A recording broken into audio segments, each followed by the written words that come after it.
Hi there, it's Sherry, and welcome to my YouTube channel. If you're new here, this is my grief journey, and I have several videos up regarding that. I would invite you to go back and look at some of those. The very first one is my grief journey #1, and like I said, I would invite you to go look at that. That pretty much tells the beginning of my grief journey. But anybody going through grief knows it is a journey. So I continue to make these videos. I do it for me, to help me heal, and I do it to help anybody else out. So, yeah, like I said, if you're new here, welcome. If you're somebody that's been following me, I just wanted to jump on here today because it's been about 3 days, 4 days since I made a video. I don't know. But I did want to tell you some things. I noticed that sometimes it's very therapeutic for me to make these videos if I'm having a bad day. So let me explain my day today. Today is my oldest grandson's birthday. He is 14.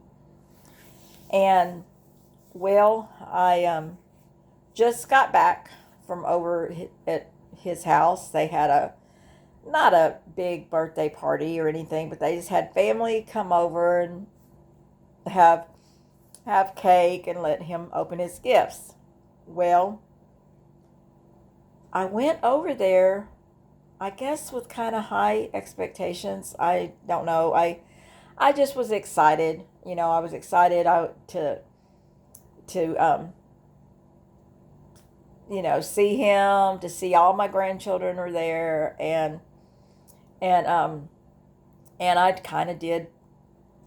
I went all out on his birthday, and I got him everything he wanted. But anyway, the point of the whole story is my day started out okay, and I went there, okay. Along the way, somewhere, at some point while I was there, I remember I've done this before. I've done this several times before. But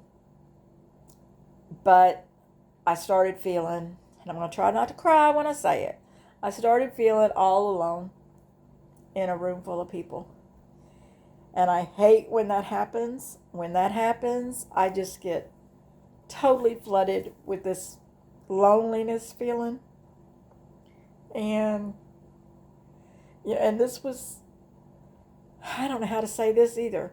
This was family, but all of my family is because of him. Because I don't have any children of my own. And I have 2 stepsons, and then each of them have 2 children. So I've got 4 grandbabies. They're not babies anymore, but anyway, I've got all of them. It's like his whole side of the family. And I never, it never was like brought up like that before. But now I think about it. Now I think, and, and my stepson's mother was there, and, and several cousins and things like that. But I remember looking around the room and thinking, I'm the oddball out. I'm the one that doesn't fit in the picture. And I know my grandkids love me, and my stepsons, but I wasn't feeling comfortable. I just didn't feel comfortable. And it's hard. It's so hard because I feel like I've lost so much more than just my husband. One moment.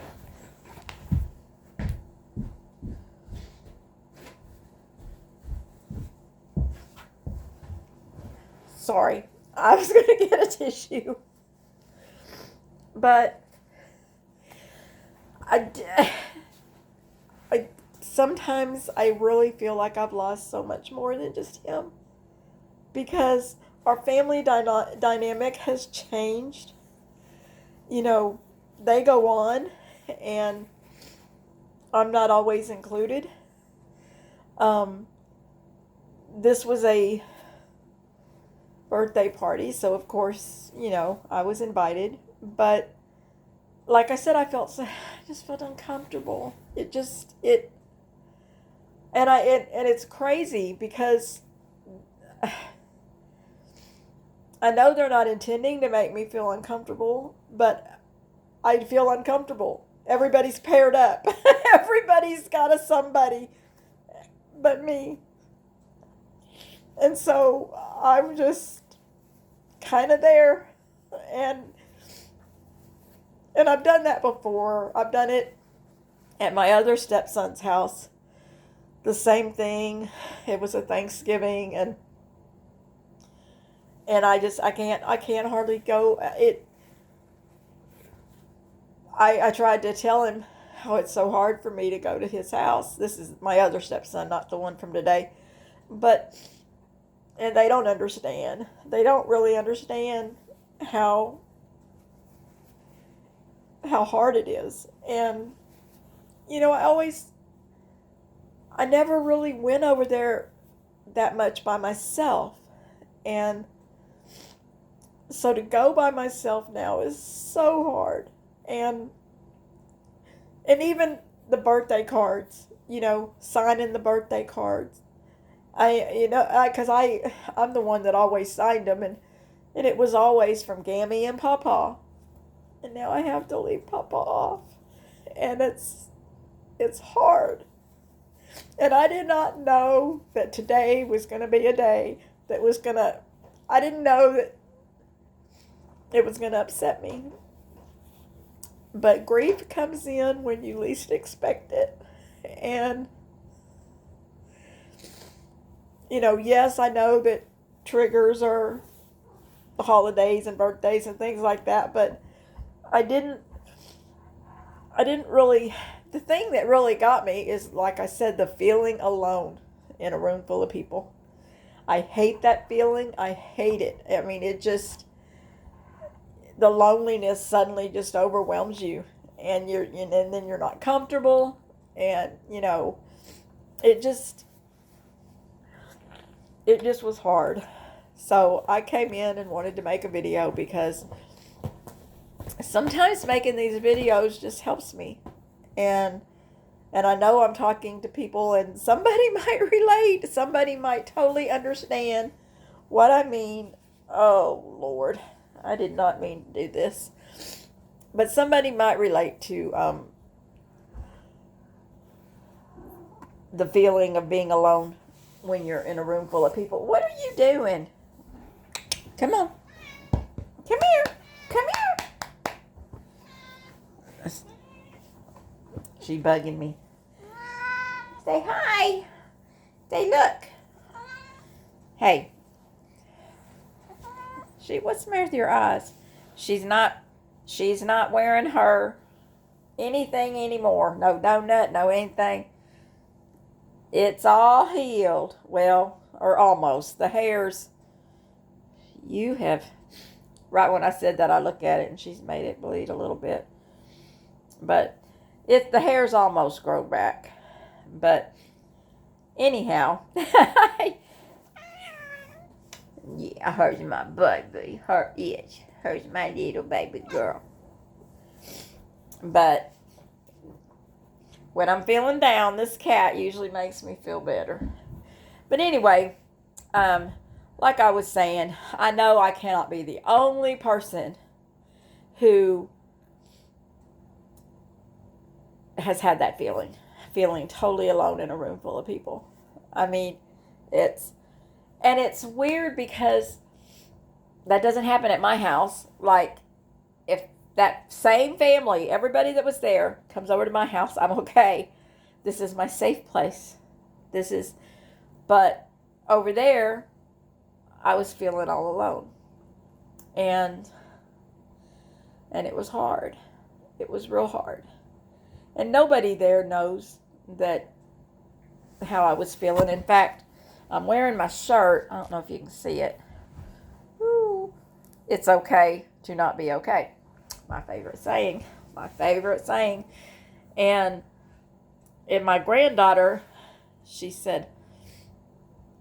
goes, Gammy, I just don't get it. I don't understand what that means. And I said, well, it means what it says. It's okay if you're not. I said, basically, it means it's okay if you're not okay. If you're having a bad day, it's okay. She said, well, I just don't get that. And I said, well, if I'm having a bad day and I'm crying, it's okay. She said, oh, she didn't really get it, and that's okay. She's 12. But anyway, regardless of all that, I mean, it hit me hard. It hit me,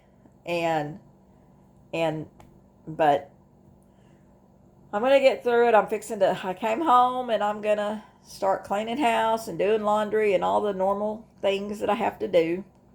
And I was excited to see my grandson, who's now taller than me, and he's such a good boy. He is such a good boy, and he's the one that helped me when I was doing my kitchen and putting in the countertops. He's the one that helped me when I did all of that. And I talked to him today because I already got my countertops ordered. Well, actually, I got them in. They're sitting right over there. I got my countertops for my other side of the kitchen, but I can't do it by myself. I need him to help me lift them. So I talked to him today because next week is spring break from school. So I said, can I get you one day and will you come help me put those countertops in? And he said he would. So I'm going to get him as early as I can because he's 14 years old and he started applying for jobs. It's like, Rylan, don't rush it. And he said, no, I want to work. And he's applied at, I think, Brahms. But he said he knows. I didn't know that they hired anybody until they're 16. He knows what places will hire at 14. Okay? And he's applying for them. And, God love him. I mean, today, his birthday, he got $120. I mean, he's sitting there counting it. He said, but he don't spend his money. He saves it. He saves his money. That's a good boy. And he wants to buy a car. So when he gets 16, he wants to be able to have enough money to buy a car. So, but anyways, so I just like I said, I wanted to jump on and let you know that I had a bad time, but I'm going to be okay. I'm going to be okay. And the only reason I cried is just repeating the story, telling it to you, just brought it all up again. And I feel, that's another thing. And then I'll feel guilty. Then I'll start feeling guilty for feeling that way. Because this is my family. This is my, and yes, it's my family because of him, but, we were together 36 years. It's not, it's not like I suddenly just came into the family, okay? But basically, I'll say this in a minute. Let me finish that thought. I shouldn't, see, they don't understand it. And if I try to explain to them that I feel that way, they don't understand it. But that is how I feel. And it hits because I go over there and I feel all alone. But now I already forgot what the other thing I was gonna say. I hate when that happens, when I forget, but that happens. And it's, but anyway, I remember what I was gonna say. See, it came back.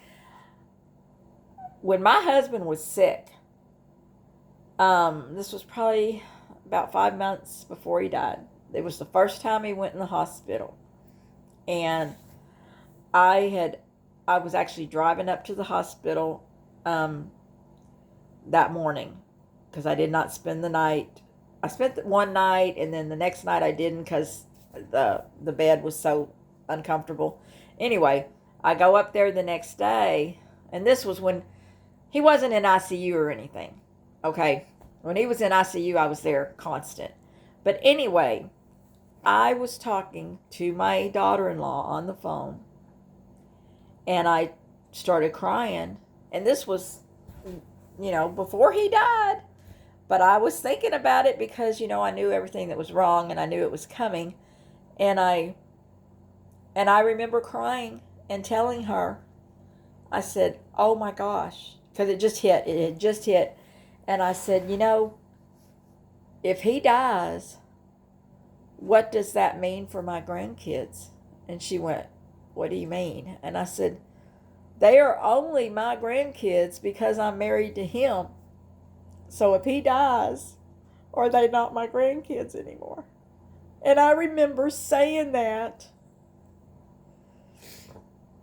before he ever passed. It came in my mind.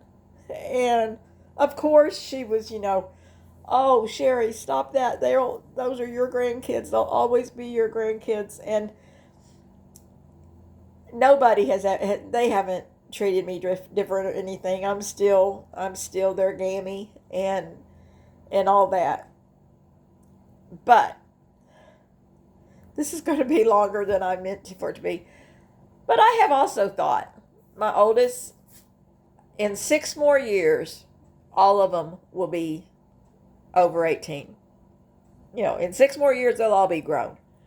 And so I've seriously wondered what things will look like then. I don't know. I don't know if there will still be family get-togethers like there is now. And, I don't know. I'm overthinking it. But anyway, I just have a feeling there will come a time when I don't see my stepsons that much. Once the kids are grown, I won't see them as much, is what I'm thinking. But, I know. I don't need to dwell on that. And I'm getting way off topic here. And I guess that's just going to show you, or that, that it really got to me today. It just really did. And so I'm going to end this video here in just a minute. I already told you this saying, it's okay to not be okay. But as I've definitely showed, grief is a journey. Grief doesn't end. It's a journey, and it is ever changing. You can be having a good day, and then all of a sudden you're not. And so, but the love never dies. And I think that's why the grief continues, because the love doesn't die. It's still there. So, try to think of something. If you're having a hard day, if you had something happen like I did today, try to think of something positive you can do today, or that you will do. And just remember to count your blessings. Count your blessings, and when you start counting your blessings, you might feel a whole lot better. So I'm going to end this video on that, and I will see everybody. I'll talk to you in a couple days, okay? Everybody have a blessed day. Bye-bye.